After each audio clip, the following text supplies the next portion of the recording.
एक दिन टूनी चिड़िया और गौरी कौवी नदी किनारे बैठी हुई थीं। तभी गौरी कौवी की नज़र एक अंडे पर पड़ती है जो नदी में बहता जा रहा था। वह टूनी चिड़िया से कहती है और टूनी चिड़िया बिना कुछ सोचे समझे उस अंडे को उठा लेती है। टूनी चिड़िया, इस अंडे को तुम अपने पास ही रख लो और अपने घोंसले में ले जाओ। मैं ये बात किसी से नहीं कहूँगी। ये अंडा तो लग भी किसी चिड़िया का ही रहा है। नहीं गौरी कौवी, भले ही मेरे कोई बच्चा नहीं है, लेकिन मैं किसी और का अंडा अपने घोंसले में छुपा के नहीं रख सकती। पता नहीं इसकी माँ कितनी परेशान होगी इसके लिए। मैं तो तुम्हारे भले के लिए ही कह रही थी टूनी चिड़िया, बाकी तुम्हारी मर्जी, जैसा तुम चाहो। नहीं गौरी कौवी, मुझे तब ज़्यादा खुशी मिलेगी जब ये अंडा अपनी माँ के पास चला जाएगा। अगर तुमसे कोई इस अंडे के बारे में पूछे तो बता देना कि ये अंडा मेरे पास है। और फिर गौरी कौवी और टूनी चिड़िया अपने अपने घर चली जाती हैं। टूनी चिड़िया उस अंडे को लाकर अपने घोंसले में रख देती है और सारा दिन उसका बहुत ध्यान रखती है। पता नहीं ये अंडा किस पक्षी का है, इसको इसकी माँ मिल पाएगी भी या नहीं। अब तो टूनी चिड़िया सारा दिन उस अंडे से ही बातें करती रहती और उस अंडे का इतना ध्यान रखती जैसे कि वह उसका खुद का ही अंडा हो। और फिर इसी तरह कई दिन बीत जाते हैं, लेकिन उस अंडे को लेने कोई भी नहीं आता है। अब तो चिड़िया उस बच्चे का बेसब्री से इंतज़ार कर रही थी जो उस अंडे से आने वाला था। अब उस अंडे से एक बच्चा आ चुका था जो कि बहुत प्यारा था। चिड़िया जानते हुए भी कि ये किसी और पक्षी का बच्चा है, लेकिन अब वो उस बच्चे को देना नहीं चाहती थी।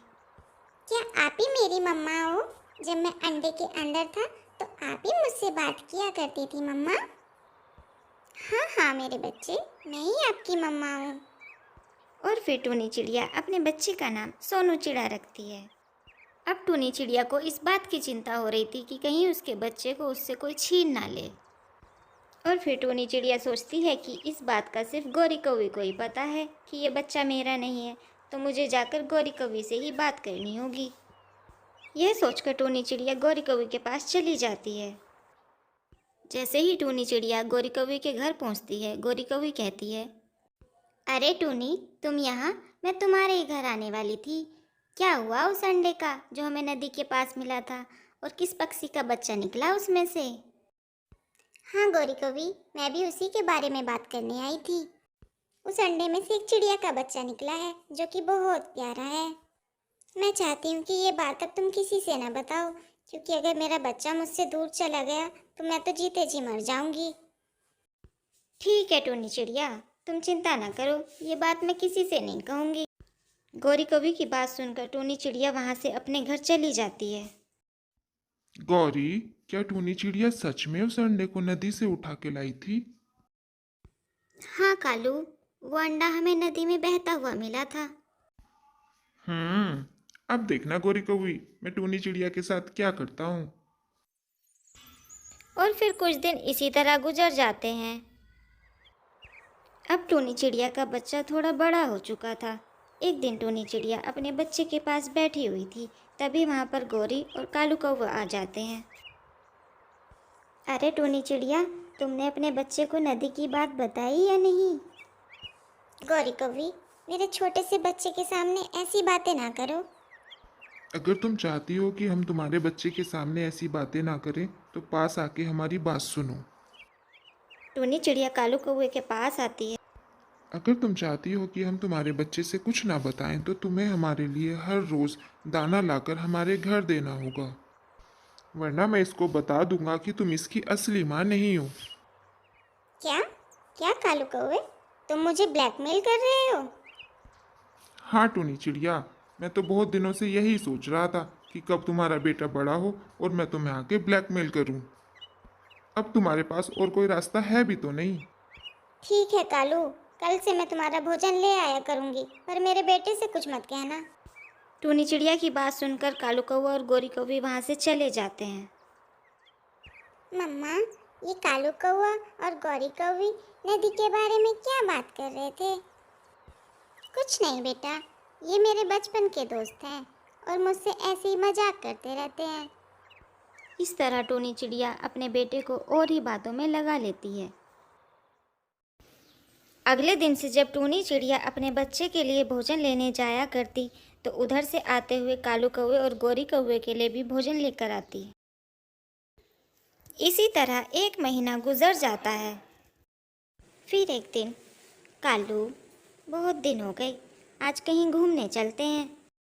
मन तो मेरा भी था गोरी कौवी, पर देख रही हो ना अपना घोंसला कितना टूट चुका है। आज दोनों मिलकर इसकी मरम्मत कर लेते हैं, कभी फिर चलेंगे। कालू, भूल गए क्या तुम? अपना सारा काम टूनी चिड़िया ही तो करती है, कह दो उससे घोंसले के लिए भी। और फिर दोनों टूनी चिड़िया के घर चले जाते हैं। कालू कौवा और गोरी कौवी टूनी चिड़िया के पास आते हैं। तुम दोनों मेरे घर क्यों आए हो? मैं तुम्हारा खाना रोज दे तो आती हूँ तुम्हारे घर। टोनी चिड़िया, हम दोनों बाहर घूमने जा रहे हैं और हमारा घोंसला टूट गया है। शाम तक हमारा घोंसला तैयार कर देना। कालू कौवे की बात सुनकर सोनू चिड़ा परेशान हो जाता है। ये दोनों मेरी मम्मा से अपना सारा काम क्यों कराते हैं? आज तो मुझे जानना ही होगा। मम्मा, मुझे बहुत प्यास लगी है, क्या मैं नदी पे पानी पीने जाऊं? नहीं बेटा, थोड़ी देर रुक जाओ, इनको जाने दो, फिर मैं भी तुम्हारे साथ ही चलूंगी। नहीं मम्मा, मुझे तो अभी जाना है।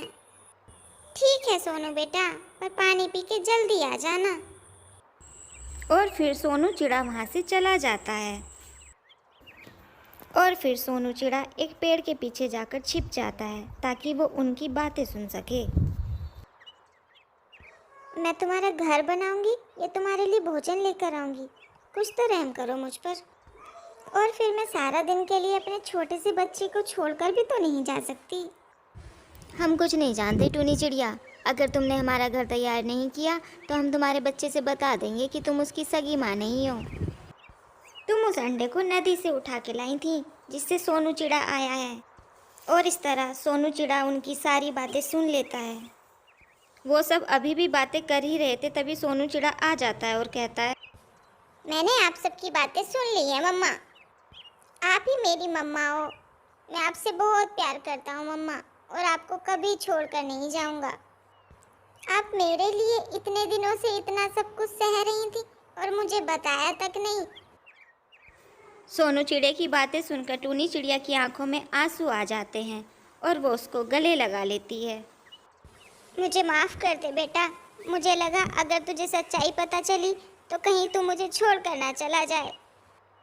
नहीं माँ, भले ही मुझे किसी और ने जन्म दिया है, लेकिन मुझे पाल पोस कर बड़ा तो आपने किया है। मेरे लिए तो मेरी माँ आप ही हो। तुम लोग गए नहीं अभी तक यहाँ से? मैं अपनी मम्मा को छोड़ के कभी नहीं जाने वाला हूँ। अब तुम जाओ यहाँ से, और हाँ, अपने भोजन और अपने घर का इंतजाम खुद कर लेना, क्योंकि आज के बाद मेरी मम्मा तुम लोगों का कोई भी काम नहीं करेगी। सोनू चिड़े की बात सुनकर कालू कौवा और गोरी कौवी वहाँ से चले जाते हैं और अब टूनी चिड़िया और सोनू चिड़ा खुशी खुशी रहने लगते हैं।